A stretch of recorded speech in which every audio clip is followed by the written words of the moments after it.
Siglos antes de la llegada de los europeos a América, Norteamérica ya estaba habitada por innumerables tribus indígenas, la mayoría de las cuales llevaban un estilo de vida seminómada, vagando de una región a otra en busca de nuevos territorios de caza y recolectando frutos y raíces. Pero con el tiempo, el crecimiento demográfico provocó disputas entre las tribus por los mejores cotos de caza, que a menudo acababan en violentos combates. Pero incluso en una época tan remota, la democracia ya había arraigado en Norteamérica entre un puñado de naciones indígenas, conocida como la Confederación Iroquesa.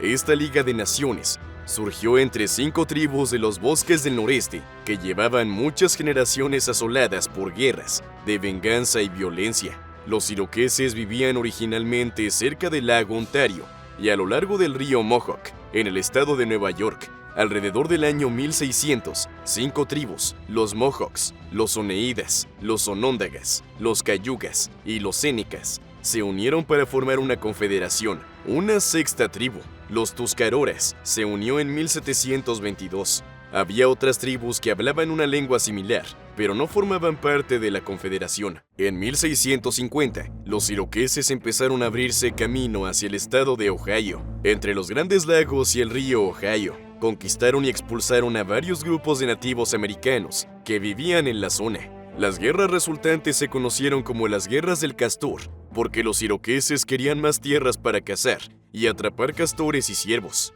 Aunque las tribus empezaron a trabajar juntas, no renunciaron a la guerra.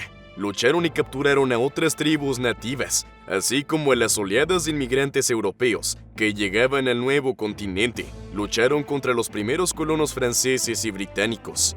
Los iroqueses participaron en el comercio de pieles con los holandeses y luego con los ingleses. A diferencia de muchas otras tribus al este del río Mississippi, los iroqueses no solían favorecer a los franceses y solían comerciar su botín de caza con los ingleses. Un pequeño grupo se convirtió al catolicismo y ayudó a los franceses, pero la mayoría de los iroqueses ayudaron a los ingleses durante la llamada Guerra Francesa e India. Como era típico de los indios del noreste antes de la colonización, los iroqueses vivían en grandes casas comunales, conocidas como malocas, hechas de árboles jóvenes y cubiertas de corteza de olmo, cada una de las cuales albergaba muchas familias. La familia maloca era la unidad básica de la sociedad iroquesa tradicional y servía como forma de organización social. La agricultura era la principal fuente de alimentos y las mujeres desempeñaban un papel especial, ya que se creía que estaban vinculadas al poder de la tierra para crear vida. Y por este motivo, las mujeres determinaban cómo se distribuían los alimentos en la comunidad. La sociedad iroquesa era matrilineal, lo que significa que cuando se celebraba un matrimonio, el novio y su familia se trasladaban a la casa de la novia y el linaje familiar se remontaba hasta ella.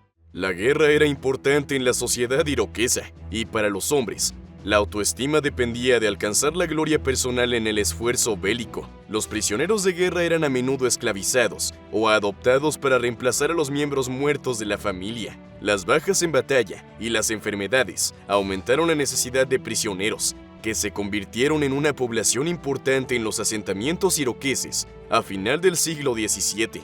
Durante la Revolución Americana, los iroqueses intentaron por primera vez mantenerse neutrales, presionados para unirse a uno u otro bando. Algunas tribus como la Tuscarora y los Oneida se pusieron del lado de los colonos, mientras que los Mohawk y los Seneca permanecieron leales a Gran Bretaña, con quien mantenían relaciones más estrechas.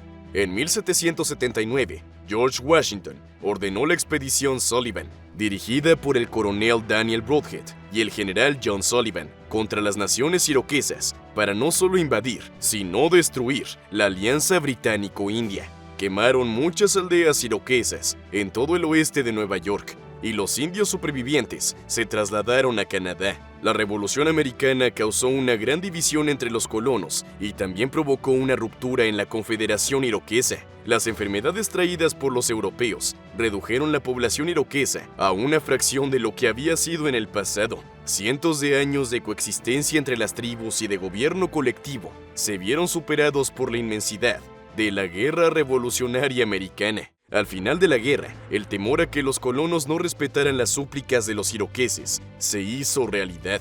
sobre todo después de que la mayoría decidieran ponerse del lado de los británicos y dejaran de ser considerados dignos de confianza por los recién independizados estadounidenses. Las comunidades iroquesas canadienses de Oka y Kahnawake se convirtieron en prósperos asentamientos en el siglo XIX, manteniéndose gracias a la agricultura y la venta de trineos, raquetas de nieve, barcas y cestas. La sociedad iroquesa demostró ser la amenaza militar más persistente a la que se enfrentarían los colonos europeos.